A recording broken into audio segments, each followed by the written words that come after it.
അനീഷേ ചായക്ക് എന്താ കടിയുള്ളേ? ചായക്ക് ഒന്നുമില്ല, എന്തെങ്കിലും ഉണ്ടാക്കി തരൂ. മടക്കുണ്ടാക്കിയാലോ? കണ്ടേ ഞാൻ ആകാശത്തൊരു മുല്ലപ്പൂവിന്ന്, അന്നേ നിൻ പേര് പതുക്കനെ മൂളിപ്പോയെന്ന്. പെണ്ണെ നിന്നുള്ളിലിരിപ്പിവനെങ്ങനറിഞ്ഞെന്ന്, പിന്നെ ചെറുമുന്തിരി പോലവൾ ചോന്നു തൊടുത്തന്ന്. കിനാവിന്റെ കാന്താരിപ്പൂ എരിഞ്ഞേറാണ്.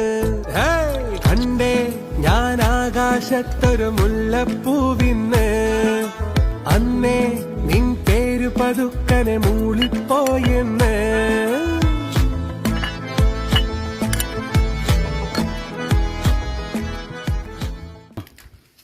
മടക്ക് പറയാണല്ലോ, കഴിച്ചു നോക്ക്.